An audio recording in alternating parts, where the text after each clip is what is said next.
El lunes que me dieron el alta, llovía. No era una lluvia fuerte, de esas que te empapan en segundos.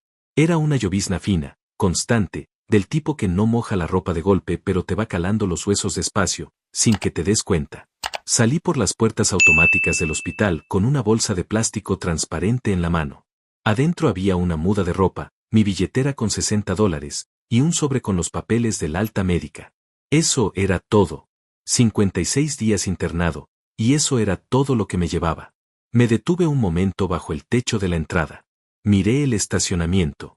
Miré los autos. Miré las personas que entraban y salían, acompañadas, con prisa, con alguien al lado. Y luego miré mi teléfono, por si acaso. Por si había un mensaje que no había visto. Por si había una llamada perdida. Por si Elena había mandado algo, aunque fuera una sola línea. Nada. La pantalla estaba igual que la había dejado 10 minutos antes. Igual que la noche anterior. Igual que todas las noches de las últimas 8 semanas. Hay un tipo de silencio que duele más que los gritos. No es el silencio de alguien que no sabe qué decir. Es el silencio de alguien que decidió no decir nada. Y esa diferencia, aunque parece pequeña, lo cambia todo. Guardé el teléfono en el bolsillo y empecé a caminar. No tenía a dónde llamar. No quería llamar a Carmen, mi hermana, porque ya la había preocupado demasiado durante el tiempo que estuve internado. Ella había venido 2 veces desde Monterrey, había dejado su trabajo, sus cosas, su vida, para estar conmigo. No podía pedirle más. Y Jorge, mi hijo. Jorge tenía 24 años y su propio mundo. No quería ser una carga. Nunca quise ser una carga para nadie. Eso siempre fue mi problema, según Elena. Que yo cargaba con todo solo y no dejaba que nadie entrara. Que era demasiado cerrado. Demasiado orgulloso. Lo decía como si fuera un defecto, como si la fortaleza fuera algo de lo que avergonzarse. Pero yo aprendí a ser así desde chico. Cuando tu padre se va a los 9 años y tu madre trabaja doble turno para que no falte la comida, aprendes rápido que llorar no paga las cuentas. Aprendes a levantarte, a seguir, a no pedir. Y así viví. 46 años cargando lo mío sin quejarme demasiado. Trabajé desde los 16. Empecé barriendo un taller mecánico por $4 la hora. Después aprendí el oficio. Después abrí mi propio negocio. No fue fácil. Hubo años en que no sabía si iba a poder pagar la renta del local, años en que dormía menos de 5 horas porque había que terminar un trabajo, años en que sacrifiqué vacaciones, fines de semana, momentos que ya no vuelven. Pero lo saqué adelante. Sin préstamos grandes. Sin socios que me debieran favores. Con las manos y con la cabeza. Elena lo sabía. Estuvo ahí en los años difíciles. Al menos eso creía yo. Nos casamos cuando yo tenía 29 años y ella 27. Fue una boda sencilla, en el patio de la casa de su madre, con papel picado y tamales y una grabadora que tocaba música porque no alcanzaba para un grupo. Yo estaba feliz ese día. Genuinamente feliz. De esas felicidades que no necesitan adornos. Y durante muchos años, creí que habíamos construido algo real. Algo sólido. De esas cosas que no se rompen fácil. Pero los últimos años algo fue cambiando. No de golpe. Nunca es de golpe. Es como esa llovizna de la mañana del alta, no te empapa de un momento a otro, te va calando despacio, sin que lo notes, hasta que de repente tienes frío y no sabes exactamente cuándo empezó. Las conversaciones se fueron haciendo más cortas. Las miradas más lejanas. Los silencios de antes, que eran cómodos, se fueron volviendo incómodos. Y yo, que nunca fui bueno poniendo palabras a las cosas del corazón, seguí adelante. Seguí trabajando. Seguí pensando que el tiempo lo acomodaría todo. Que era una etapa. Que así son los matrimonios largos. Entonces llegó el diagnóstico. Fue en octubre. Un martes ordinario. Fui al médico por un dolor en el pecho que llevaba semanas ignorando, porque así soy yo, porque siempre hay algo más urgente, porque uno piensa que el cuerpo aguanta más de lo que aguanta. Y no aguantó. El cardiólogo me miró con esa seriedad que los médicos usan cuando las noticias no son buenas y me dijo que necesitaba internamiento inmediato. Que había riesgo real. Que no podía irme a casa a esperar. Llamé a Elena desde la sala de espera. Contestó al tercer timbre. Le expliqué lo que había pasado, el nombre del hospital, el número de cuarto que me habían asignado. Hubo una pausa larga del otro lado. Y luego dijo que sí, que iba a ir, que me cuidara. Y colgó. Esa fue la última vez que hablé con mi esposa antes de que me internaran. En las 8 semanas siguientes, recibí 2 mensajes de texto suyos. El primero, 3 días después de internarme, ¿cómo sigues? El segundo, 2 semanas más tarde, el seguro preguntó por unos papeles. Eso fue todo. Sin visitas. Sin llamadas. Sin flores, sin comida, sin nada de lo que uno lleva cuando alguien que ama está en un hospital. Carmen vino. 2 veces, desde lejos, con todo lo que eso le costaba. Algunas personas del taller mandaron mensajes. Un par de amigos de años atrás se asomaron una tarde. Pero Elena, la mujer con la que llevaba 17 años de casado, la mujer que prometió estar en la salud y en la enfermedad, no apareció ni una sola vez. Y yo, que no lloro fácil, que no me quejo, que aprendí desde chico a cargar solo, tuve noches en ese cuarto de hospital en que miraba el techo y no entendía nada. No me lamentaba. No dramaba. Solo miraba el techo y pensaba, ¿en qué momento se fue yendo? ¿En qué momento yo dejé de importar? No encontré la respuesta ahí adentro. Y salí a buscarla afuera, con $60 en el bolsillo y una bolsa de plástico en la mano, bajo una llovizna de lunes que no tenía intención de parar. Todavía no sabía lo que me esperaba en ese estacionamiento. Todavía no sabía que a 20 metros de esa puerta, alguien me estaba esperando sin saberlo. Alguien que iba a cambiar todo lo que creía saber sobre lo que había pasado mientras yo estaba dentro, conectado a monitores, creyendo que mi vida seguía igual afuera. No seguía igual. Y estaba a punto de descubrirlo. Caminé despacio por el estacionamiento. No tenía prisa. ¿A dónde iba a llegar corriendo? No había nadie esperándome. No había un auto con el motor encendido y alguien adentro mirando hacia la puerta del hospital, ansioso por verme salir. Solo había autos fríos, mojados por la llovizna, y el ruido lejano de la ciudad que seguía moviéndose sin importarle que yo acababa de pasar 56 días entre paredes blancas. Me detuve junto a una banca de cemento que había cerca de la salida peatonal. Me senté. No porque estuviera cansado, aunque sí lo estaba. Me senté porque necesitaba un momento para pensar con claridad antes de tomar cualquier decisión. Tenía $60. Necesitaba llegar a casa. Y no sabía exactamente qué iba a encontrar cuando llegara. Eso era lo que más pesaba. No el frío. No el hambre, aunque tampoco había desayunado bien esa mañana. Lo que pesaba era la incertidumbre. Porque en 56 días, Elena no había ido a verme ni una sola vez, pero tampoco había dicho nada claro. No había pedido separación. No había mandado papeles. No había explicado nada. Solo había desaparecido en ese silencio suyo que yo nunca supe cómo descifrar, y yo me había quedado adentro del hospital sin poder hacer nada, sin poder ir a buscar respuestas, sin poder siquiera pararse frente a ella y preguntarle a los ojos qué estaba pasando. Y ahora podía. Ahora estaba afuera. Pero algo en mí dudaba. Saqué el teléfono otra vez. No para llamarla. Solo para mirar la pantalla, como si esperara que el aparato me dijera algo que yo no me atrevía a pensar solo. Nada nuevo. Ningún mensaje. Ninguna llamada perdida. Ni siquiera una notificación de esas insignificantes que uno normalmente ignora. Guardé el teléfono y miré mis manos. Tengo las manos de un hombre que trabajó toda su vida con ellas. Marcadas, con algunas cicatrices pequeñas de años en el taller. Manos que arreglaron motores, que cargaron herramientas, que firmaron contratos, que sostuvieron a Jorge cuando era bebé y lloraba de noche. Manos que también, en algún momento, tomaron las de Elena y prometieron no soltarlas. Las miré esa mañana en el estacionamiento y pensé que a veces uno puede hacer todo bien, absolutamente todo, y aún así terminar solo en una banca de cemento mojada con $60 en el bolsillo. No era autocompasión. Yo no soy de esos. Era simplemente una constatación. Un hecho. Me levanté. Decidí pedir un taxi. Con $60 alcanzaba para llegar a casa y todavía me quedaba algo. Empecé a caminar hacia la avenida principal, donde había más movimiento y sería más fácil encontrar uno. Pasé entre 2 filas de autos estacionados, con la bolsa de plástico colgando de una mano y el sobre con los papeles médicos bajo el brazo. Fue entonces cuando escuché la voz. Perdón, ¿usted es Armando? ¿Armando Herrera? Me detuve.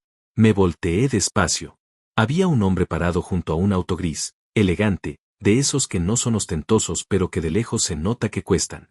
Tendría unos 40 años, tal vez menos. Traje oscuro, sin corbata, con una carpeta de documentos bajo el brazo. Me miraba con una expresión que no supe descifrar de inmediato. No era lástima. No era curiosidad. Era algo más parecido al reconocimiento.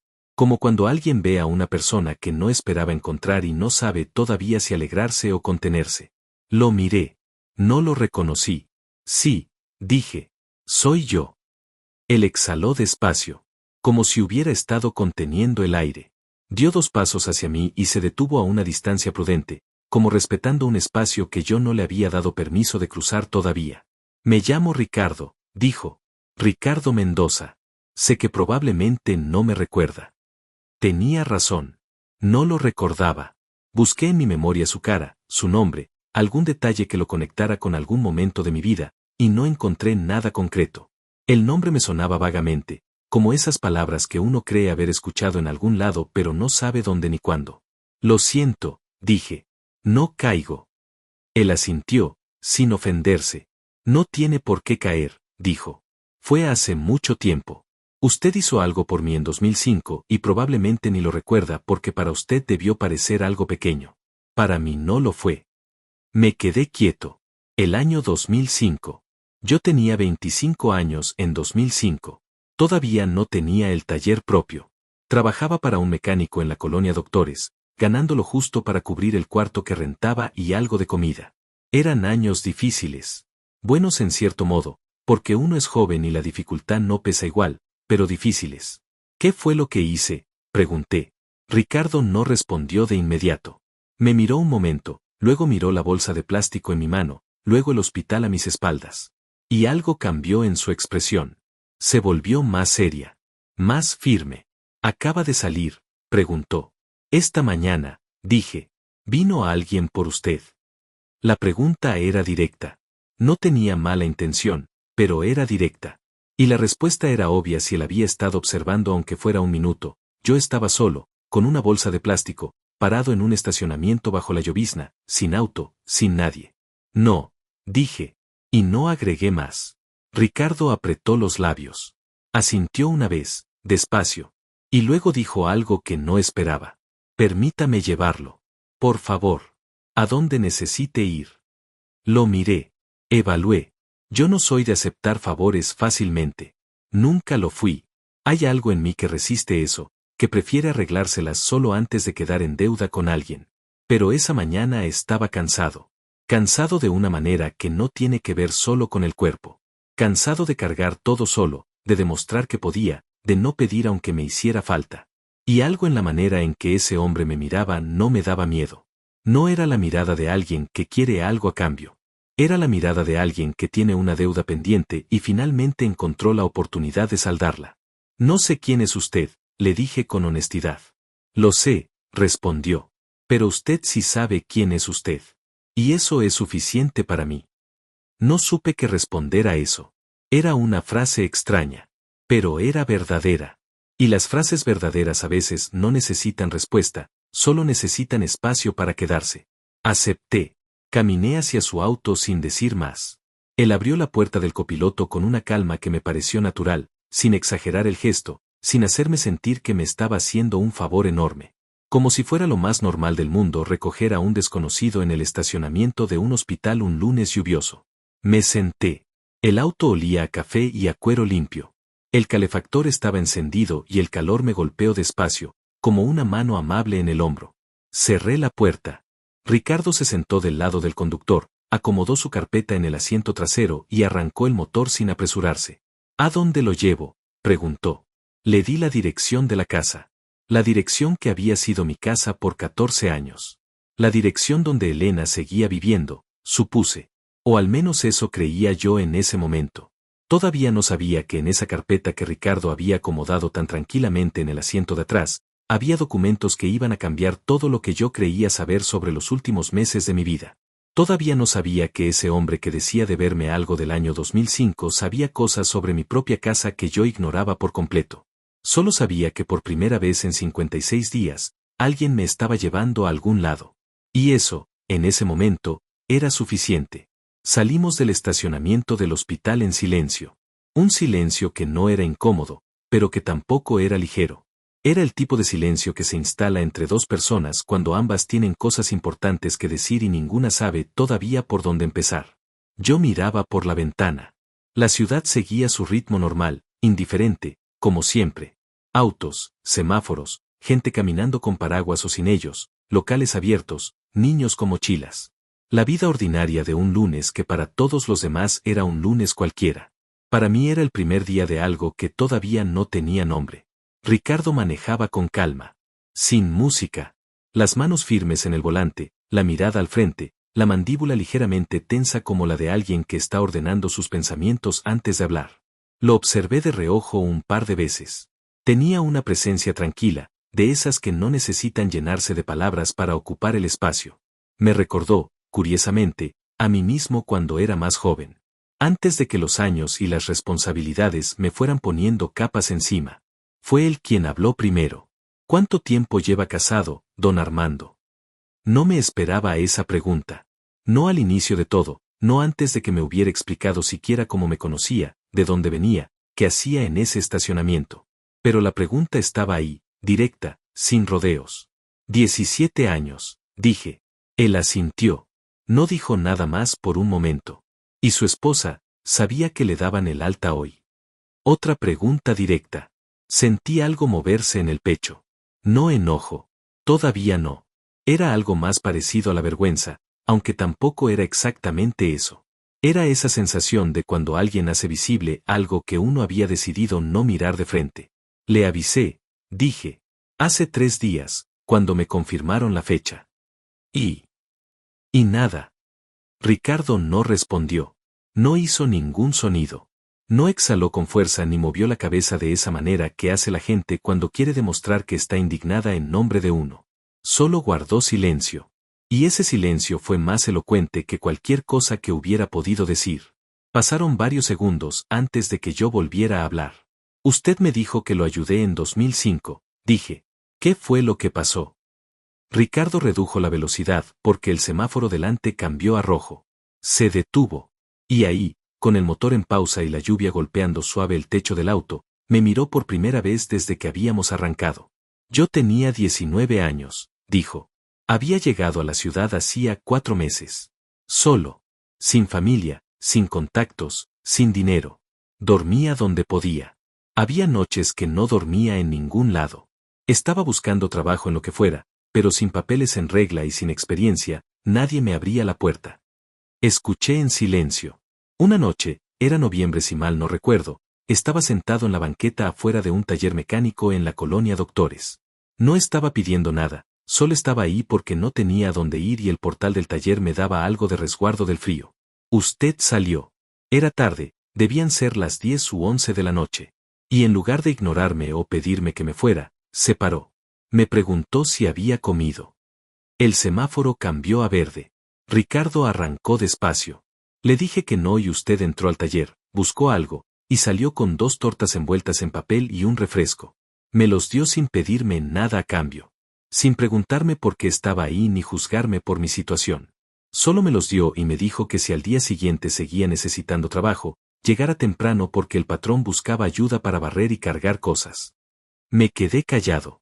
Busqué ese recuerdo y no lo encontré con claridad. No porque no hubiera pasado, sino porque para mí debió ser exactamente lo que él dijo, algo pequeño. Algo que uno hace sin pensar demasiado, sin esperar reconocimiento, sin saber que 20 años después ese momento va a aparecer en el estacionamiento de un hospital bajo la llovizna de un lunes. Llegué al día siguiente, continuó Ricardo. El patrón me dio una oportunidad. Estuve ahí casi 2 años. Ahorré. Me regularicé. Estudié en las noches. Derecho. Tardé mucho más de lo normal porque trabajaba al mismo tiempo, pero lo terminé. Hoy soy abogado. Tengo mi propio despacho. Hubo una pausa. Y todo empezó con 2 tortas y una palabra de usted una noche de noviembre. No supe qué decir. Hay momentos en que las palabras no alcanzan, no porque falten, sino porque sobran. Porque cualquier cosa que digas va a sonar a menos de lo que el momento merece. Así que no dije nada. Solo asentí, despacio, mirando hacia adelante. Usted no me debe nada, dije finalmente. No se trata de deuda, respondió Ricardo, con una firmeza tranquila que me llamó la atención. Se trata de que hay personas que cambian el rumbo de tu vida sin saberlo. Y cuando tienes la oportunidad de estar ahí para esa persona, no te lo piensas. Pasamos frente a un parque que yo conocía bien. A 3 kilómetros de la casa. Ya estábamos cerca. Y algo en mí empezó a tensarse. No sabía qué iba a encontrar cuando llegara. No sabía si Elena iba a estar. No sabía si habría cambiado algo. No sabía nada, y esa ignorancia después de 56 días encerrado pesaba de una manera difícil de describir. ¿Puedo preguntarle algo, don Armando? Adelante. ¿Tiene usted idea de lo que ha pasado en su casa durante estas semanas? La pregunta me heló por dentro. No por la pregunta en sí, sino por la manera en que la hizo. No era una pregunta de conversación. Era una pregunta de alguien que sabe algo y está buscando el momento correcto para decirlo. Lo miré. ¿Por qué me pregunta eso? Ricardo no respondió de inmediato. Giró en una esquina. Reconocí la calle. Faltaban menos de 10 minutos. Porque soy abogado, dijo. Y en los últimos años he aprendido a reconocer ciertos patrones. Ciertos movimientos. Ciertas señales que la gente deja cuando está preparando algo. Se me cerró el estómago. ¿Qué tipo de señales? Pregunté. Y mi voz sonó más tranquila de lo que me sentía por dentro. Ricardo volvió a hacer esa pausa suya. La que usaba cuando estaba eligiendo bien las palabras. Y dijo algo que se me quedó grabado. Don Armando, hay cosas que uno ve mejor desde afuera que desde adentro. Usted estuvo adentro mucho tiempo. Adentro del hospital, sí. Pero también adentro de su propia vida, de su propio esfuerzo, de su propio sentido del deber. A veces eso no nos deja ver lo que está pasando alrededor. ¿Qué está pasando alrededor? Pregunté directo. El auto se detuvo. Habíamos llegado a la esquina de mi calle. Ricardo no avanzó hasta la casa. Se quedó ahí, motor encendido, mirando al frente. Antes de que entre, dijo, necesito que sepa algo. No para asustarlo, sino para que no lo tomen desprevenido. El corazón me latió más fuerte. No de miedo. De esa anticipación que da cuando sabes que lo que sigue va a cambiar algo. Lo que no sabía todavía era cuánto. Dígame, dije. Y él empezó a hablar. Ricardo no habló de inmediato. Apagó el motor. Ese detalle pequeño me dijo que lo que venía no era algo breve. No era una advertencia rápida antes de dejarme en la puerta. Era una conversación. Una de verdad. De las que uno no interrumpe y no olvida fácil. Afuera seguía llovizando. El parabrisas empezó a empañarse despacio por los bordes, como si el mundo de afuera se estuviera difuminando a propósito para que solo existiera lo que estaba dentro de ese auto. Yo esperé. Tengo paciencia. Siempre la tuve. Es una de las pocas cosas que el trabajo duro te enseña sin que te des cuenta, que las cosas importantes no se apresuran. Hace unas semanas, comenzó Ricardo, con la voz tranquila pero cuidadosa, un cliente mío me contactó por un asunto de propiedades. No voy a entrar en detalles de ese caso porque no viene al caso. Pero durante ese proceso, mi asistente encontró un movimiento registrado que llamó nuestra atención. Era un trámite vinculado a una propiedad en esta zona. Una casa. Hizo una pausa. Su casa, don Armando. Sentí algo frío recorrerme la espalda. No dije nada. Lo dejé continuar. No fue difícil confirmarlo. Las direcciones son públicas en los registros. Cuando vi el nombre vinculado al trámite, lo reconocí. Armando Herrera. El mismo nombre que había cargado en la memoria desde aquella noche de noviembre del 2005. Me quedé parado frente a la pantalla un momento sin saber qué pensar. ¿Qué tipo de trámite? Pregunté. Mi voz sonó serena. Por dentro no lo era tanto. Ricardo giró levemente en el asiento para mirarme de frente. Una consulta de avalúo, dijo. Alguien mandó hacer un avalúo de su propiedad. Eso en sí no es ilegal, cualquier propietario puede hacerlo. Pero hay un detalle que cambia el panorama. El avalúo fue solicitado por una sola parte. Y esa parte no era usted. El frío en la espalda bajó hasta el estómago. Elena, dije. No fue una pregunta. Ricardo no confirmó ni negó de inmediato. Me miró con esa calma suya que empezaba a entender no era frialdad, sino precisión. La calma de alguien que sabe que las palabras tienen peso y las coloca donde deben ir. El trámite está a nombre de su esposa, dijo finalmente. Fue iniciado hace aproximadamente 5 semanas. Cuando usted llevaba ya casi un mes internado. 5 semanas. Mientras yo estaba conectado a monitores, contando los días, mirando la puerta esperando que alguien entrara, Elena estaba mandando hacer avalúos de la casa. De nuestra casa. De la casa que yo había comprado con 14 años de trabajo, de madrugadas en el taller, de presupuestos ajustados y decisiones difíciles. No exploté. No es mi manera. Pero algo se asentó en mí en ese momento. Algo pesado y silencioso, como una piedra que cae al fondo del agua sin hacer ruido en la superficie. ¿Hay algo más?, pregunté. Ricardo dudó un segundo. Solo uno. Pero lo noté. Sí. Esperé. También encontramos referencia a una consulta con un abogado especialista en división de bienes. La consulta fue hace 3 semanas. No tengo los detalles completos de esa reunión porque eso sí es confidencial entre cliente y abogado. Pero el hecho de que haya ocurrido, y el momento en que ocurrió, habla por sí solo. Lo miré fijamente. Ella está preparando una separación, dije. Eso parece, respondió Ricardo. Y lo está preparando de una manera que sugiere que lleva tiempo pensándolo. No es una decisión de estas semanas. Los movimientos que encontré tienen una lógica. Una secuencia. Alguien que actúa así no improvisa. Me recosté levemente en el asiento. Miré el techo del auto. Respiré despacio. 1 vez. 2 veces. Dejé que la información se acomodara en algún lugar dentro de mí sin destruir nada en el camino. Eso también lo aprendí con los años, que las reacciones impulsivas raramente te llevan a donde necesitas ir. ¿Y Jorge?, pregunté. Mi hijo. 24 años. Su propio mundo, como yo siempre decía. Ricardo guardó un silencio que me dijo más de lo que hubiera dicho cualquier respuesta. ¿Qué pasa con Jorge?, insistí, pero más despacio esta vez. No lo sé con certeza, dijo Ricardo. Y noté que esta vez sí estaba siendo cuidadoso de no afirmar algo que no pudiera sostener. Lo respeté por eso. Lo que sí sé es que el abogado que su esposa consultó tiene su oficina a 4 calles del trabajo de su hijo. Y que hay un café entre esa oficina y ese trabajo donde, según mi asistente, ambos fueron vistos juntos hace 2 semanas.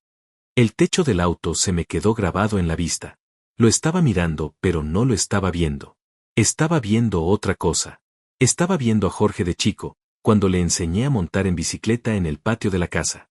Cuando se enfermó de dengue a los 8 años y yo me quedé 3 noches seguidas sin dormir bien porque no me podía alejar de su cuarto. Cuando se graduó de la preparatoria y yo fui el primero en aplaudirle, con las manos que me dolieron de tanto aplaudir, porque era mi hijo y estaba orgulloso aunque no siempre supe decírselo con palabras. ¿Sabía Jorge lo que Elena estaba haciendo? ¿Lo apoyaba? ¿Lo había iniciado él? No lo sabía.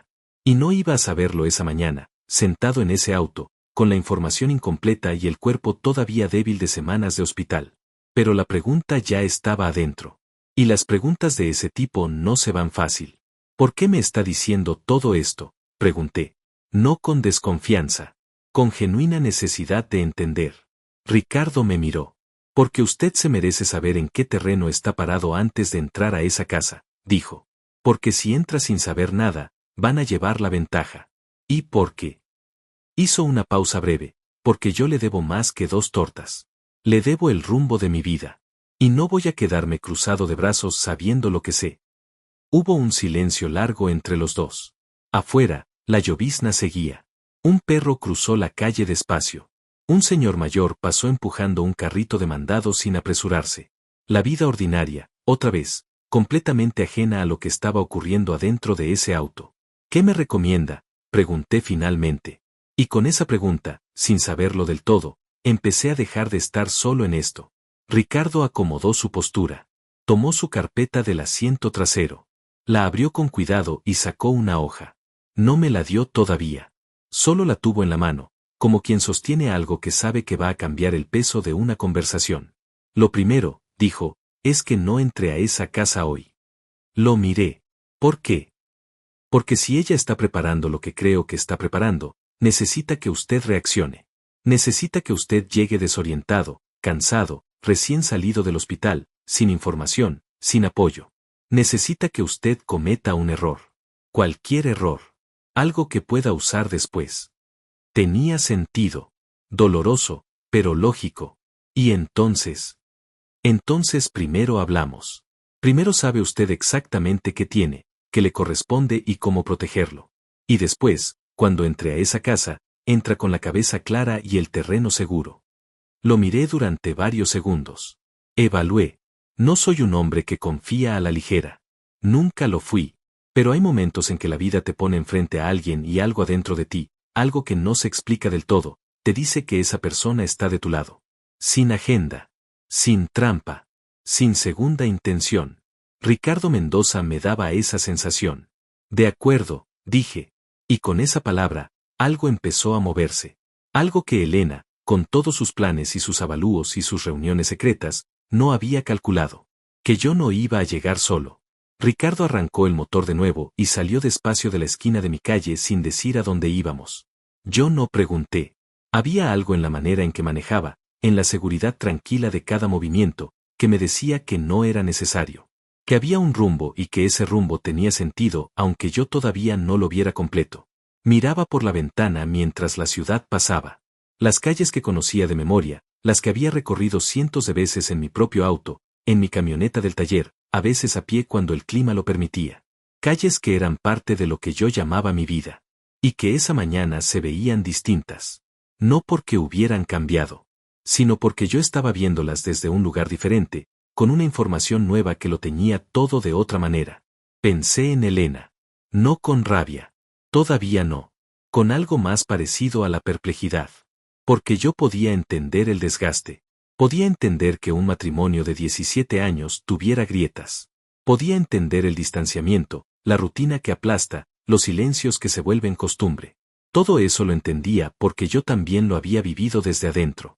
Pero lo que no podía entender, lo que no me cabía en ningún lugar de la razón o del corazón, era el momento elegido. Los tiempos. La frialdad de iniciar trámites mientras tu esposo está en una cama de hospital sin saber si va a salir bien. Eso no era desgaste. Eso era otra cosa. Y esa otra cosa todavía no tenía nombre claro en mi cabeza, pero ya lo estaba buscando.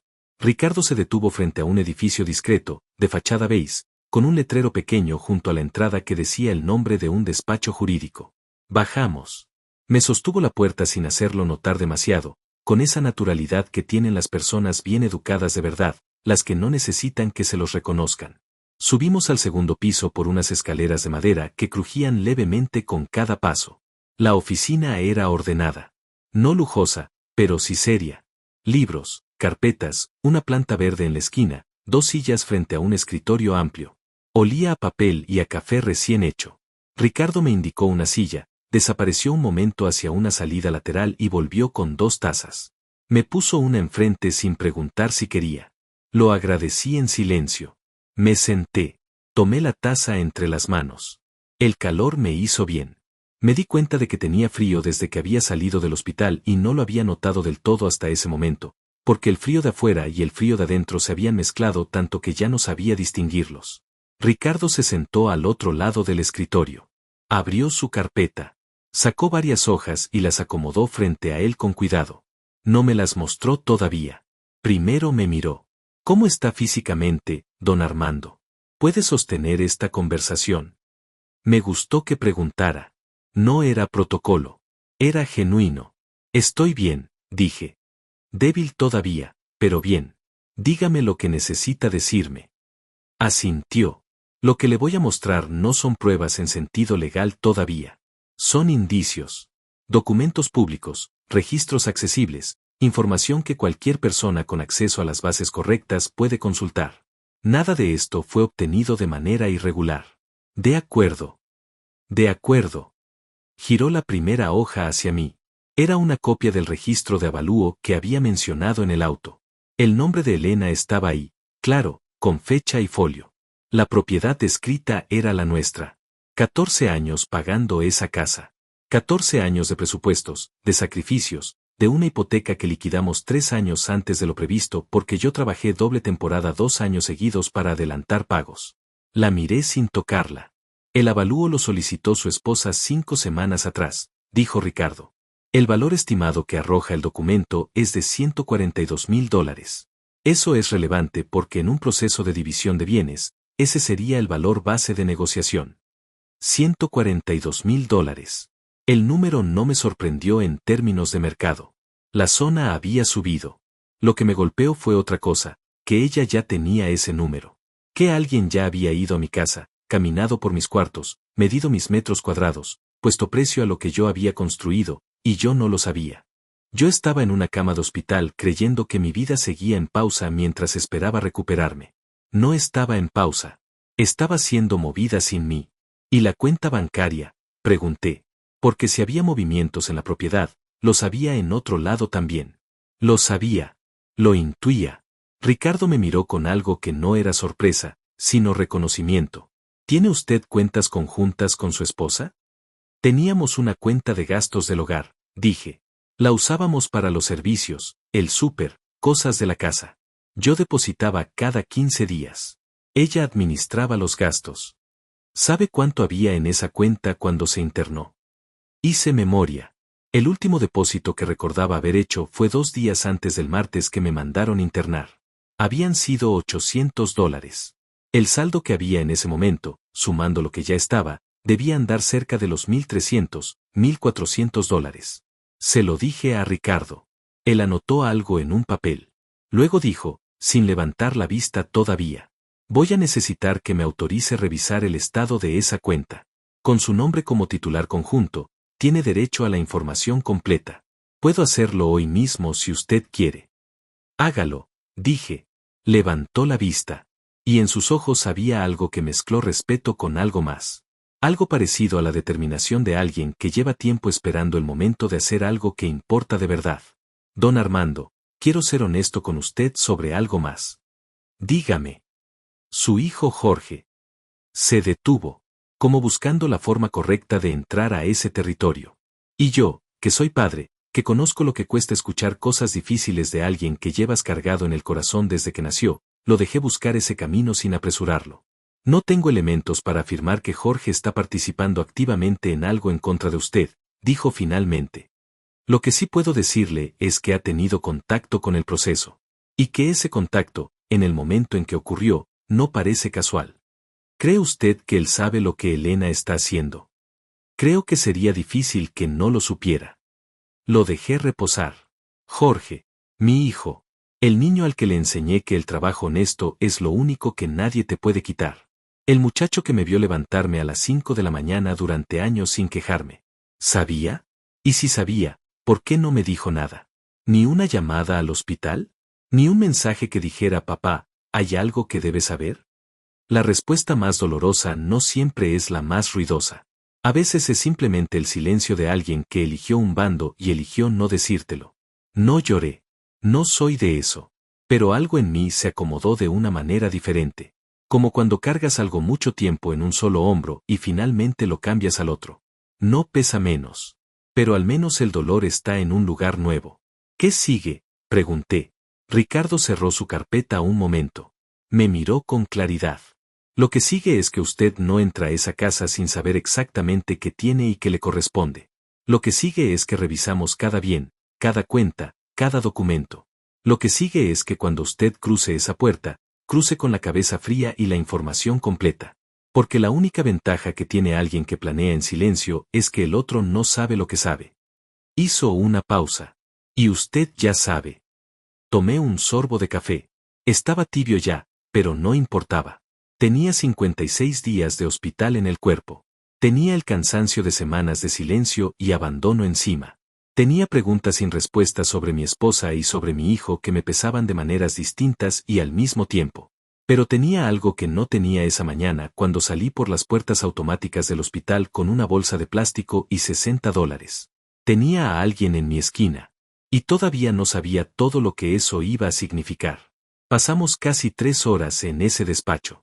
Ricardo no tenía prisa. Yo tampoco, porque la verdad es que no tenía a dónde ir con prisa. No había nadie esperándome. No había nada urgente que atender afuera. Lo urgente estaba ahí adentro, en esas hojas acomodadas sobre el escritorio, en esos números, en esa información que se iba desplegando despacio como un mapa de un territorio que yo creía conocer y que resultó ser completamente distinto a lo que imaginaba. Su asistente, una mujer joven de voz tranquila que entró un par de veces sin interrumpir, trajo más café y en algún momento también un sándwich que Ricardo me puso enfrente sin hacer comentario. Lo comí. Me di cuenta de que tenía hambre real solo cuando empecé a comer.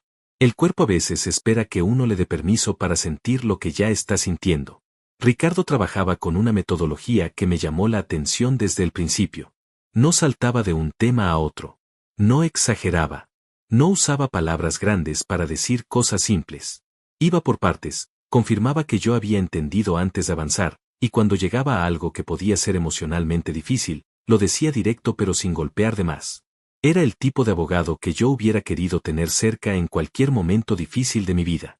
Y nunca lo había necesitado porque siempre creí que mi vida era lo suficientemente ordenada como para no requerir uno.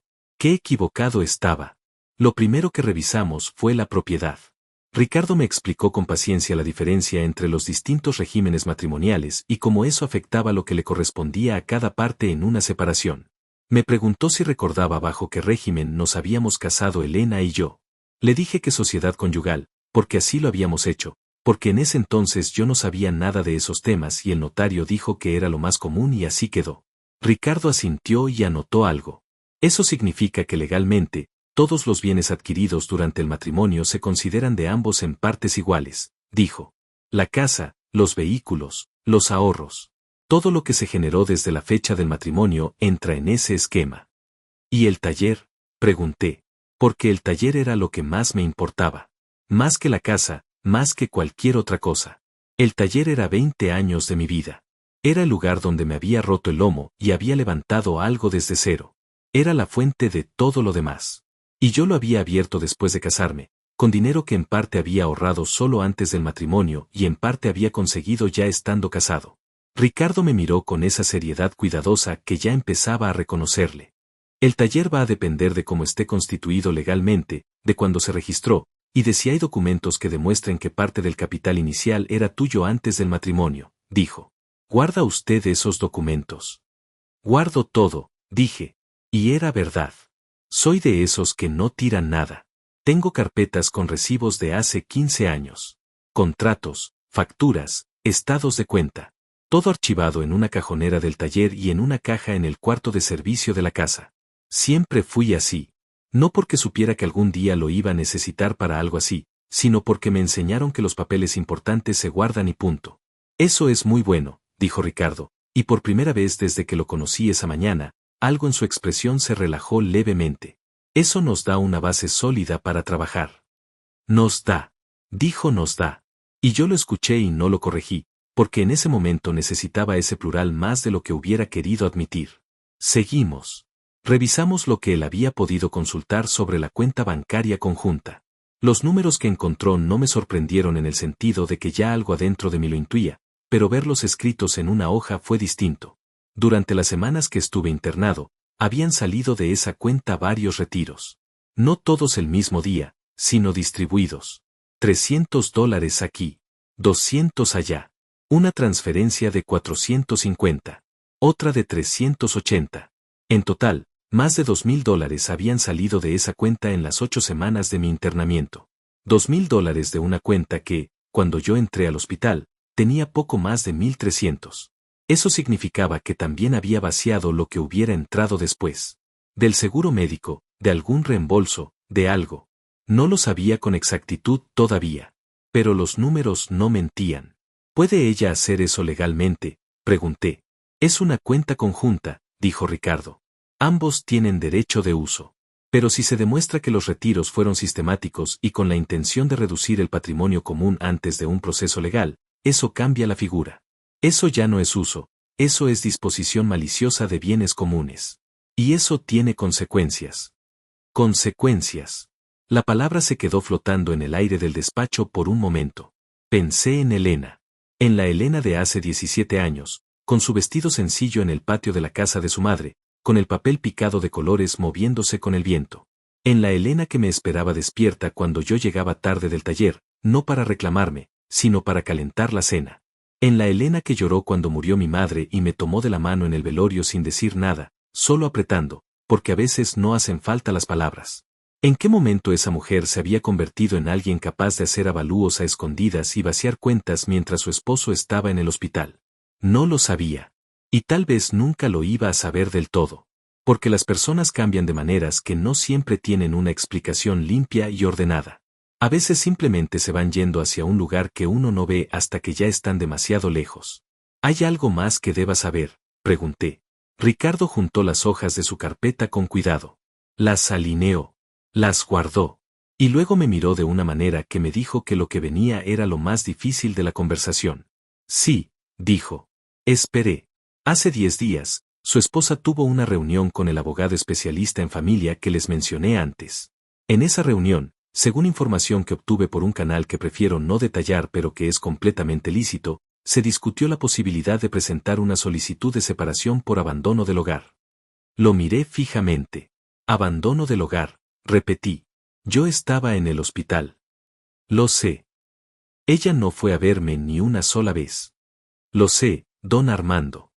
¿Cómo puede alguien que no pisó el hospital en 8 semanas argumentar que el abandonado es el otro? Ricardo exhaló despacio.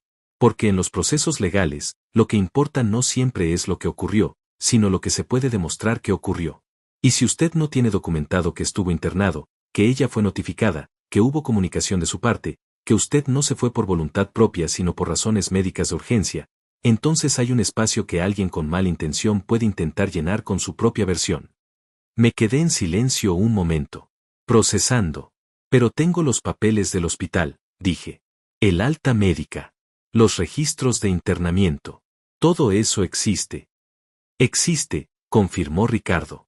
Y eso es fundamental. Pero hay que usarlo correctamente. Hay que presentarlo en el momento correcto, de la manera correcta, ante la instancia correcta. De lo contrario, los papeles solos no hacen nada. Asentí despacio. Y Jorge, volví a preguntar. Porque seguía ahí, esa pregunta. No se iba. Ricardo dudó de nuevo. Lo mismo que antes. Esa duda suya que no era cobardía sino responsabilidad. Hablé con alguien que lo conoce, dijo finalmente. No voy a decirle quién porque no es relevante y no quiero meterlo en esto innecesariamente. Pero lo que me dijeron es que Jorge ha estado en contacto regular con su madre durante estas semanas. Más de lo habitual, según esa persona. Y que en alguna de esas conversaciones, su nombre salió de una manera que no era neutral. ¿Qué quiere decir con que no era neutral? Ricardo eligió cada palabra como quien pisa terreno inestable. Que su hijo tiene una versión de los hechos que no coincide con la realidad que usted vivió. Y que esa versión, al parecer, la construyeron juntos. Lo dejé entrar. Despacio. Con cuidado. Porque había que dejarle entrar sin que destruyera algo que todavía necesitaba intacto para seguir funcionando. El amor de un padre por su hijo no desaparece porque el hijo cometa un error. Ni siquiera cuando el error duele de esa manera profunda y silenciosa que solo los errores familiares saben doler. Pero tampoco desaparece la lucidez. Y en ese momento, sentado frente a Ricardo en ese despacho que olía a café y a papel, con los documentos guardados en su carpeta y las horas de la mañana ya convertidas en tarde, tomé una decisión. No iba a reaccionar. No iba a llegar a la casa gritando ni exigiendo explicaciones ni haciendo el papel que Elena necesitaba que yo hiciera para que su versión tuviera sentido. No le iba a dar esa satisfacción. Iba a hacer algo mucho más difícil. Iba a pensar. Iba a documentar. Iba a esperar el momento correcto. Y cuando ese momento llegara, iba a estar listo. ¿Cuándo podemos empezar?, le pregunté a Ricardo. Él me miró. Y por primera vez en toda esa tarde larga y pesada, sonrió. No una sonrisa grande. Solo una pequeña. De las que salen cuando alguien confirma lo que ya creías de esa persona. Ya empezamos, don Armando, dijo. Y tenía razón. Ya habíamos empezado. Ricardo me consiguió donde quedarme esa noche. No lo pedí. Él lo propuso antes de que yo tuviera que pensar en eso, porque era evidente que no podía ir a la casa todavía. No en ese estado, no sin preparación, no sin haber ordenado primero lo que sabía y lo que necesitaba hacer con eso. Tenía un conocido que rentaba cuartos por semana en un edificio tranquilo a 15 minutos del despacho. Hizo una llamada corta, arregló todo en menos de 5 minutos, y me dio la dirección escrita en un papel como si fuera lo más normal del mundo resolver ese tipo de cosas sin que nadie se lo pidiera. Era un cuarto sencillo. Cama, mesa, baño privado, una ventana que daba a un patio interior con una bugambilia que estaba floreciendo a pesar del frío. Me quedé parado frente a esa ventana un momento cuando llegué. La bugambilia no sabía que era un día difícil. Seguía floreciendo de todas formas. Hay algo honesto en eso que no supe nombrar bien en ese momento, pero que me hizo bien de todas formas. Me senté en la orilla de la cama. Por primera vez en todo el día, estaba solo de verdad. Sin médicos. Sin enfermeras. Sin Ricardo. Sin nadie. Solo yo, el cuarto pequeño, la bugambilia afuera, y todo lo que había aprendido en las últimas horas moviéndose adentro de mí como agua revuelta buscando asentarse. Pensé en Elena. La dejé pensar. No la bloqueé ni intenté ordenar lo que sentía antes de sentirlo. Eso tampoco es mi costumbre, pero esa noche me permití el lujo de simplemente dejar que las cosas estuvieran revueltas por un rato. 17 años. 17 años son muchas mañanas. Muchos desayunos. Muchas peleas pequeñas y reconciliaciones silenciosas. Muchos momentos en que uno elige quedarse aunque podría irse, y esa elección diaria es la que construye algo real. Yo había elegido quedarme cada día de esos 17 años. Incluso en los difíciles. Incluso cuando el trabajo me aplastaba y yo llegaba a casa sin energía para nada y el silencio entre nosotros era más grande que el espacio que ocupábamos. Incluso entonces, yo elegí quedarme. ¿Ella cuándo dejó de elegir? No lo sabía. Y esa pregunta sin respuesta era la que más pesaba. No los trámites. No los documentos.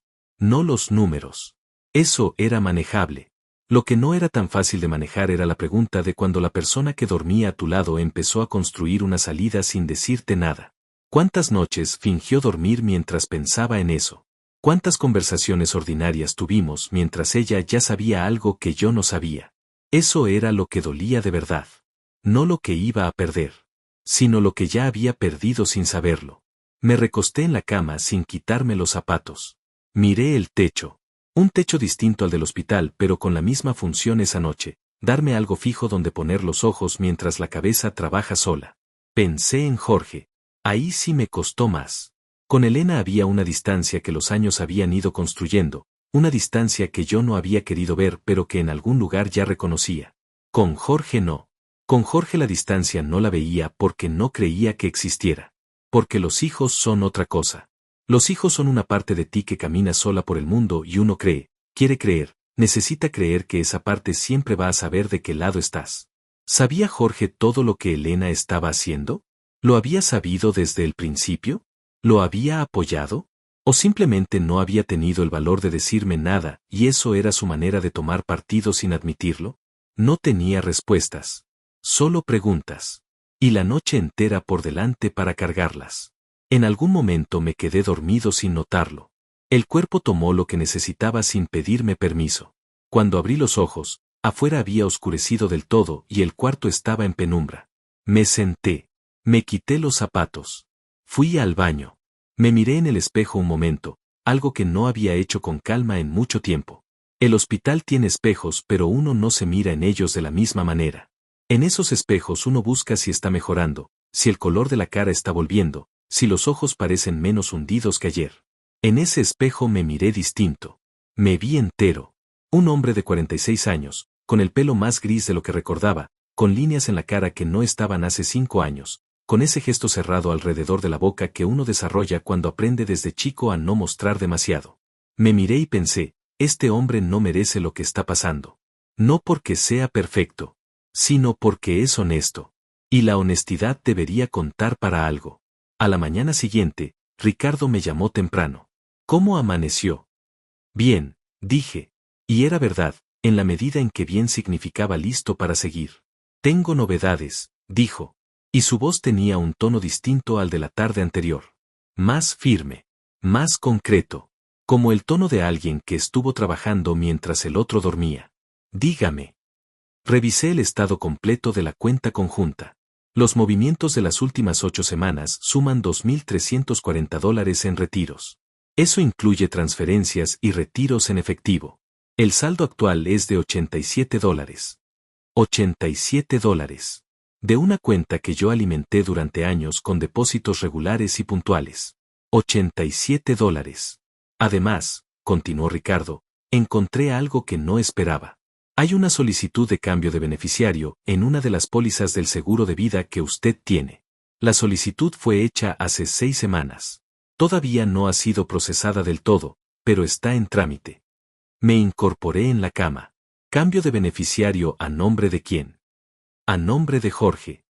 El silencio que siguió fue de los largos. de los que uno no llena porque no tiene nada que decir que sea útil en ese momento. Jorge, mi hijo, el beneficiario de mi seguro de vida, que durante años había sido Elena porque así lo decidimos cuando lo contratamos y nunca lo habíamos cambiado porque nunca habíamos tenido razón para hacerlo. Alguien había iniciado el trámite para cambiarlo. Y ese alguien no había sido yo, porque yo llevaba 8 semanas en un hospital sin capacidad de hacer ningún trámite de ese tipo. ¿Puede hacerse eso sin mi autorización? Pregunté.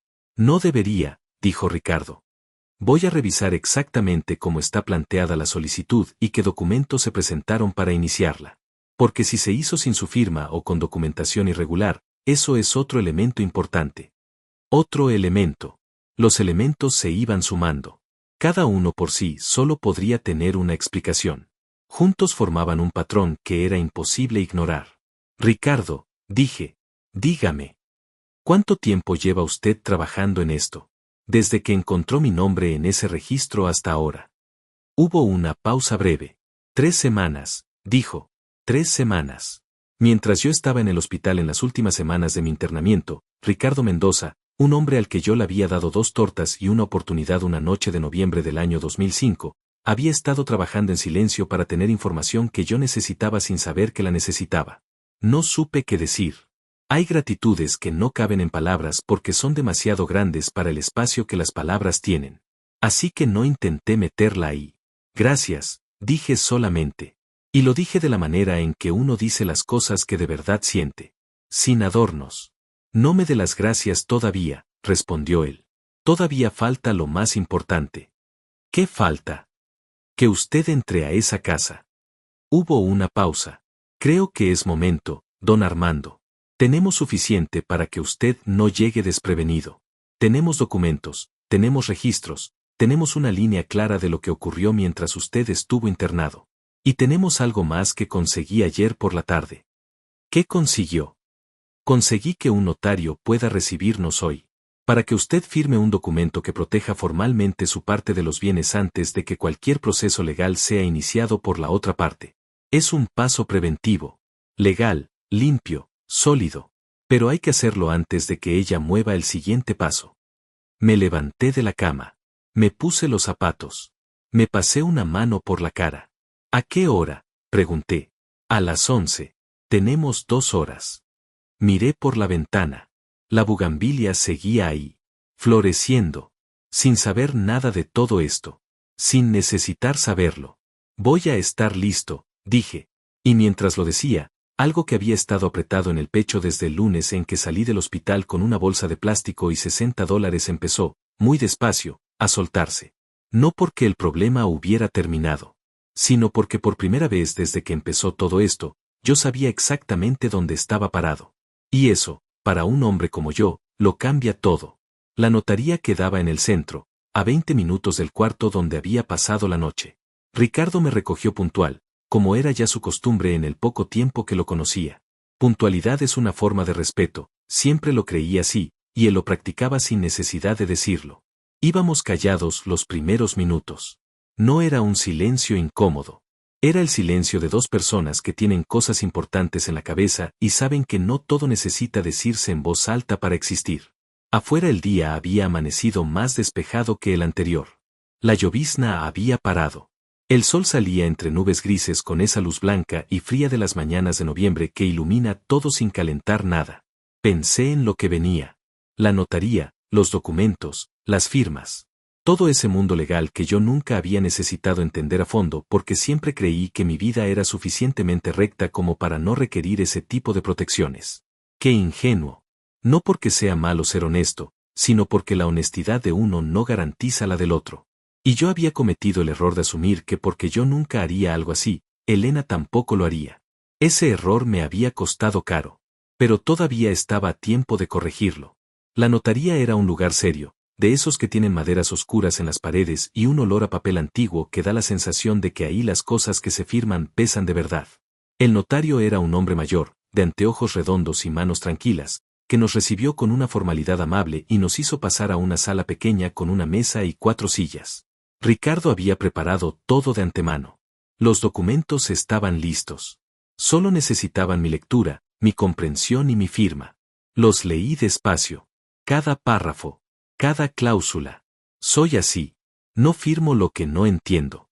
Nunca lo hice, ni en los contratos del taller, ni en los préstamos bancarios, ni en ningún papel que tuviera consecuencias. Ricardo esperó sin apresurarte. El notario también. Nadie me metió prisa. Y eso me confirmó que estaba en el lugar correcto, con la persona correcta. Lo que firmé esa mañana fue una declaración formal de titularidad sobre los bienes que podía demostrar como propios o como parte del patrimonio conyugal. El taller, con su registro de apertura, sus facturas de origen y los documentos que yo guardaba en aquella cajonera, quedaba claramente vinculado a mi nombre como bien mixto con componente previo al matrimonio.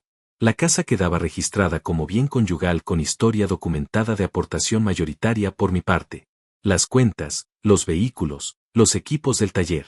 Todo quedó inventariado y declarado en un documento que tenía fecha, sello y validez legal. Cuando firmé la última página, el notario recogió los documentos con sus manos tranquilas y dijo algo simple. Está protegido, señor. 2 palabras que no sabía cuánto necesitaba escuchar hasta que las escuché. Salimos de la notaría pasadas las 12 del mediodía. El sol seguía entre las nubes.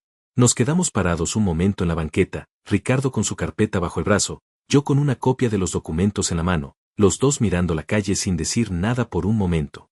¿Listo para ir a la casa?, preguntó Ricardo. Lo pensé un segundo. Solo uno. Listo, dije. El trayecto fue más corto de lo que pareció. O tal vez fue que el tiempo se comprime cuando uno está a punto de enfrentar algo que lleva días cargando. Reconocí las calles de siempre. El parque de la esquina. La tienda de la señora que vendía tamales los jueves. La barda azul de la casa de enfrente que necesitaba pintura desde hacía 2 años. Todo igual. Todo exactamente igual que cuando me fui al hospital aquel martes de octubre creyendo que volvería en unos días. Ricardo estacionó frente a la casa. No del todo enfrente, sino unos metros antes, con esa discreción suya que ya era parte de cómo operaba en todo. ¿Quiere que entre con usted?, preguntó. Lo pensé. Genuinamente lo pensé. Porque parte de mí quería decir que sí, que entrara, que estuviera ahí. Pero otra parte, la más profunda, la que me conoce desde hace 46 años, sabía que esa conversación, la primera, tenía que ser entre Elena y yo. Sin testigos. Sin abogados. Sin escudos de ningún tipo. Porque si yo entraba con Ricardo al lado, ella iba a ponerse a la defensiva de inmediato y lo que necesitaba no era una batalla. Necesitaba verdad. Necesitaba mirarla a los ojos y ver que quedaba ahí. No, dije. Espéreme aquí si puede. Aquí voy a estar. Bajé del auto. Caminé hacia la puerta. 14 años entrando por esa puerta. 14 años de llaves que conozco de memoria, de cerradura que a veces se traba si no la giras al ángulo exacto, de un escalón de la entrada que cruje siempre en el mismo punto. Todo igual. Pero todo distinto. Toqué el timbre. Esperé. Escuché pasos adentro. Los reconocí. Los pasos de Elena tienen un ritmo particular, un poco más cargado en el talón derecho desde que se lastimó el tobillo hace 4 años. Los conocía. Llevaba 17 años conociéndolos. La puerta se abrió. Elena me miró. Y lo primero que vi en su cara no fue culpa. No fue alivio. No fue sorpresa tampoco, porque ella sabía que me daban el alta ese día, yo se lo había avisado. Lo que vi fue algo más difícil de nombrar. Era una especie de cálculo. Como cuando alguien mide rápidamente una situación para decidir cómo va a manejarla. Ese destello duró menos de un segundo, pero lo vi. Y haberlo visto me dijo todo lo que necesitaba saber sobre en qué punto estábamos. Armando, dijo. Su voz sonó controlada. No fría exactamente, pero sí administrada. Como alguien que ensayó cómo iba a sonar. Elena, dije yo. Y no agregué nada más. Hubo un silencio de 3 o 4 segundos que en ese umbral de puerta se sintió mucho más largo. Pasa, dijo, haciéndose a un lado. Entré. La casa olía igual que siempre. A eso que no tiene nombre pero que es el olor de un lugar donde has vivido mucho tiempo, una mezcla de todo y de nada que solo existe ahí y en ningún otro lado. Me golpeó de una manera que no esperaba. No con tristeza exactamente. Con algo más parecido a la extrañeza de reconocer algo que ya no te pertenece del todo, aunque todavía tenga tu nombre encima. Caminé hasta la sala. Me senté en el sillón que siempre fue el mío, junto a la ventana. Elena se quedó parada al principio, luego se sentó también, en el extremo del sofá, con las manos juntas sobre las rodillas. Una postura que no le conocía. Tensa, controlada, preparada. La miré en silencio un momento. ¿Cómo estás?, preguntó ella. Protocolo. Puro protocolo. Bien, dije, recuperándome. Asintió. Otro silencio. Elena, dije, y mi voz salió tranquila. Más tranquila de lo que yo mismo esperaba. No vine a pelear. Vine a hablar. Pero necesito que hablemos con la verdad. Algo se movió en su cara. Un músculo cerca de la mandíbula. Pequeño. Pero ahí. ¿Qué quieres saber?, preguntó. Quiero saber cuándo decidiste que esto se había terminado. No dije que era esto. No hizo falta. Ambos sabíamos. Elena desvió la mirada un momento hacia la ventana. Luego la volvió hacia mí. Y en ese segundo vi algo que no esperaba ver. No culpa. No alivio tampoco. Vi cansancio. Un cansancio profundo, de esos que no son de una semana ni de un mes. De esos que se acumulan en silencio durante años hasta que un día ya no caben más. Hace mucho tiempo, Armando, dijo. La honestidad de la respuesta me descolocó un momento. No porque no lo imaginara, sino porque no esperaba que lo dijera así. Directo. Sin rodeos. Sin la versión preparada que yo sí esperaba. ¿Por qué no me dijiste nada?, pregunté. Te lo decía, dijo. Y su voz cambió. Perdió algo del control que había tenido hasta ese momento. Te lo decía de mil maneras y tú no escuchabas. O no querías escuchar. O estabas demasiado ocupado con el taller, con los clientes, con todo lo demás. No respondí de inmediato. Porque había algo de verdad en eso y yo no soy de los que niegan lo que tiene algo de verdad solo porque duele escucharlo. Fui un hombre muy ocupado durante muchos años. Fui un hombre que priorizó el trabajo de maneras que a veces no dejaron espacio para otras cosas. Eso era real. Pero también era real lo otro. Lo que ella había hecho mientras yo estaba en el hospital. Te entiendo, dije despacio. Y no voy a decirte que todo lo que dices es mentira. Pero Elena, yo estuve 56 días internado. No fuiste a verme ni una vez. Ella no dijo nada. No una vez, repetí. Sin rabia. Solo para que el peso de eso estuviera en el cuarto entre los dos, visible, sin que ninguno pudiera ignorarlo.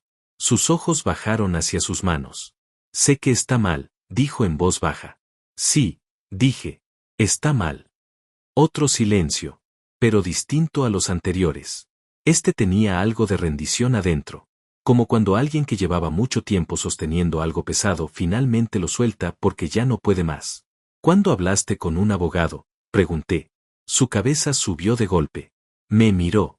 Y ahí se apareció algo que no había visto antes. Algo parecido al miedo. No pánico. Pero miedo.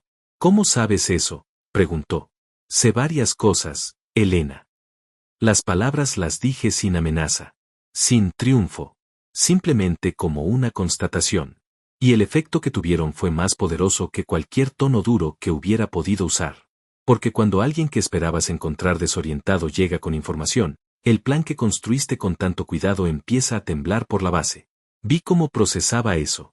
Vi cómo intentaba calcular qué sabía yo y que no vi cómo la arquitectura de lo que había preparado empezaba a mostrar sus grietas. Armando, empezó. No tienes que explicar nada hoy, dije. Hoy solo vine a decirte que estoy de vuelta. Que estoy bien. Y que cuando quieras tener esa conversación de verdad, la que tiene que darse entre nosotros sin estrategias ni movimientos, aquí voy a estar. Me levanté. Me acomodé la ropa. La miré una última vez. Estaba quieta en el sofá, con las manos todavía juntas sobre las rodillas, pero algo en su postura había cambiado. Ya no era la postura preparada de cuando abrió la puerta. Era algo más pequeño. Más honesto. Más parecido a la persona que yo conocí hace 17 años, antes de que todo se fuera complicando de maneras que ninguno de los dos supo manejar bien. Caminé hacia la puerta. Armando, dijo cuando ya tenía la mano en el picaporte. Me detuve. No me volteé de inmediato. Lo siento, dijo. Y su voz sonó diferente. Sin cálculo. Sin administración. Solo dos palabras que salieron de algún lugar donde todavía quedaba algo verdadero. No respondí. No porque no quisiera, sino porque no sabía todavía qué responder.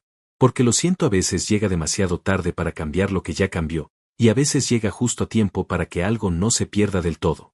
Y en ese momento yo todavía no sabía en cuál de los dos casos estábamos. Abrí la puerta y salí. Ricardo seguía ahí, estacionado donde lo había dejado, con el motor apagado, mirando al frente. Cuando me vio acercarme, bajó el vidrio. Me miró. Evaluó mi cara. No preguntó nada todavía. Me subí al auto. Cerré la puerta. Respiré. ¿Cómo estuvo?, preguntó finalmente. Pensé en la respuesta un momento. Como tenía que estar, dije. Y era verdad. No había sido fácil.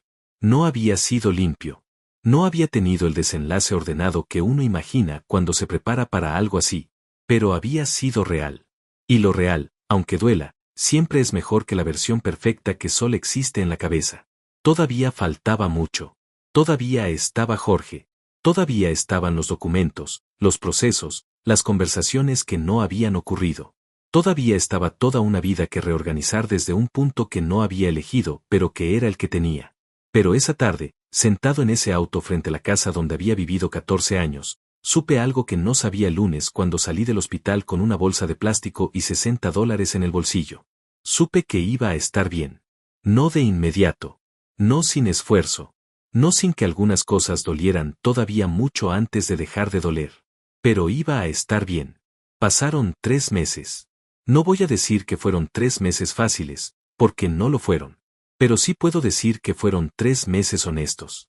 De esos en que uno vive sin fingir que todo está bien cuando no lo está, sin sostener una versión de la realidad que ya no corresponde a nada real. Y hay algo extrañamente liberador en eso, aunque duela. Aunque cueste. Aunque haya noches en que uno se queda mirando el techo de un cuarto que no es el de siempre y no sepa exactamente qué sentir. El proceso legal avanzó de la manera que Ricardo había anticipado. Elena tenía su abogado. Yo tenía a Ricardo. Y lo que ella no calculó, lo que ninguno de sus movimientos silenciosos de esas 8 semanas había contemplado, era que yo llegaría informado. Que llegaría con documentos. Que llegaría con la historia completa de cada bien, cada cuenta, cada aportación que yo había hecho durante 17 años de matrimonio y antes también. El avalúo que ella había mandado hacer, los retiros de la cuenta conjunta, la solicitud irregular de cambio de beneficiario en el seguro de vida, todo eso quedó documentado y presentado en el momento correcto, de la manera correcta, ante la instancia correcta. Exactamente como Ricardo había dicho que debía hacerse. El taller quedó en mis manos. Completamente.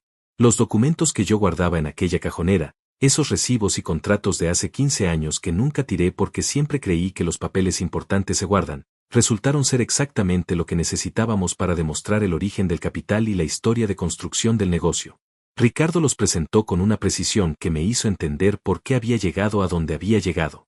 No por suerte, por trabajo, por preparación, por esa claridad de pensamiento que uno desarrolla cuando aprende desde abajo que nada se regala. La casa fue el punto más difícil de negociar. No por el dinero, aunque el dinero importaba, sino porque 14 años de vida no se dividen en papeles sin que algo de eso duela de maneras que los papeles no pueden medir. Llegamos a un acuerdo que fue justo en términos legales, aunque no se sintiera justo en términos humanos.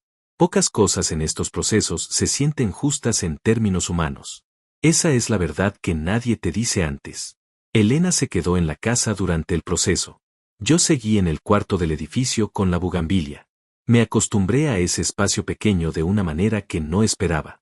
Hay algo en la simpleza de un lugar sin historia acumulada que te permite pensar con más claridad. Sin los muebles que elegiste juntos. Sin las fotos en las paredes. Sin los objetos que son inocentes pero que cuentan una historia que ya no existe de la misma manera. Jorge me llamó a las 3 semanas de que yo había ido a la casa. No antes. 3 semanas después. Cuando supongo que Elena le contó cómo había ido la conversación, cuando supongo que el plan que habían construido juntos empezó a mostrar sus grietas y él se dio cuenta de que algo había salido diferente a lo que esperaban. Contesté. La conversación fue difícil. Fue de las más difíciles que he tenido en mi vida, y eso es mucho decir para un hombre que ha tenido conversaciones difíciles de muchos tipos.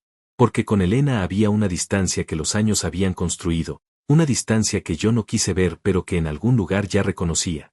Con Jorge no había distancia. Con Jorge había sangre. Había historia. Había una conexión que uno no elige pero que está ahí de todas formas, debajo de todo, resistiendo cosas que deberían romperla y que sin embargo no la rompen del todo. Le dije lo que sabía. No con rabia. No con el tono del padre traicionado que exige explicaciones. Con la calma de un hombre que ya procesó lo que tenía que procesar y ahora simplemente quiere verdad. Le dije que sabía que había estado en contacto con el proceso.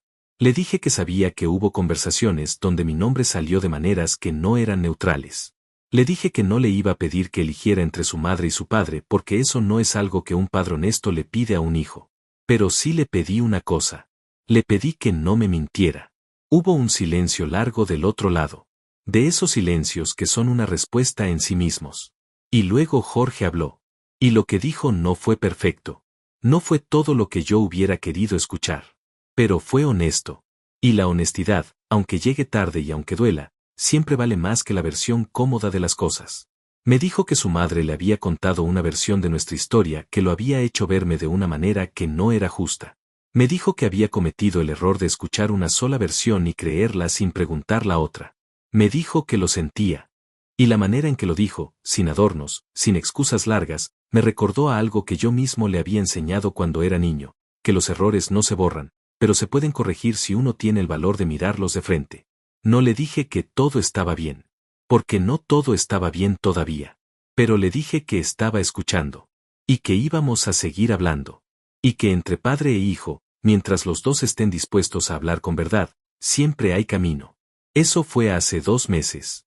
Desde entonces hemos ido hablando. Despacio. Sin prisa.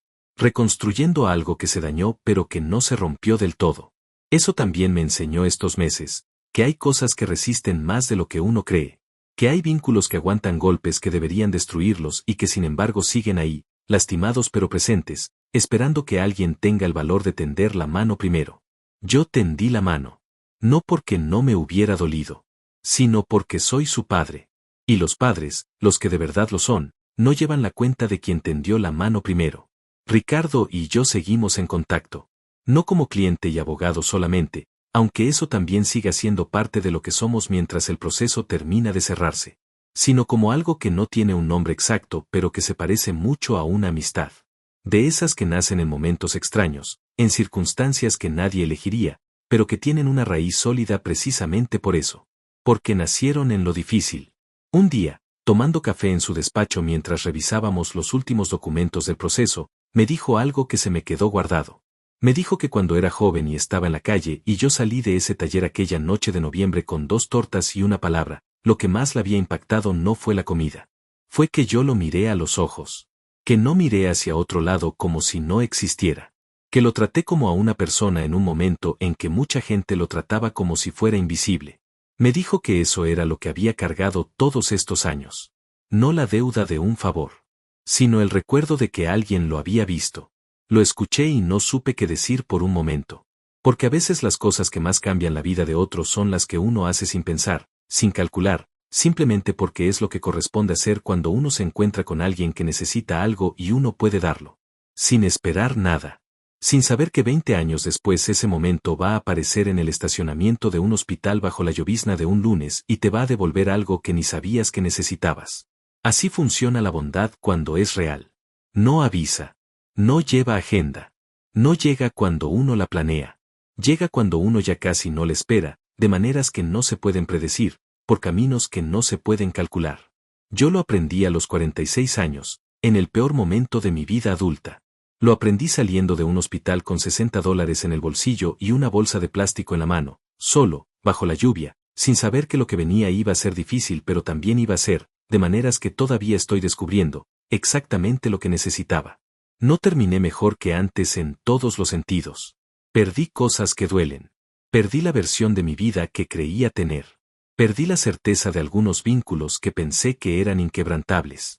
Pero gané algo que no tenía. Me gané a mí mismo de vuelta. Y eso, a esta edad, con estas manos marcadas y este pelo más gris y esta vida que todavía tiene mucho por delante, vale más que cualquier otra cosa que pudiera haber perdido. Si hay algo que estos meses me dejaron claro es esto: trata bien a las personas. No porque vayan a recordarlo. No porque algún día te lo vayan a devolver. Sino porque es lo correcto. Porque uno nunca sabe quién está mirando. Uno nunca sabe qué noche de noviembre se va a convertir en el punto de partida de algo que cambia todo. Sé bueno. Sin cálculo. Sin esperar nada. El resto llega solo.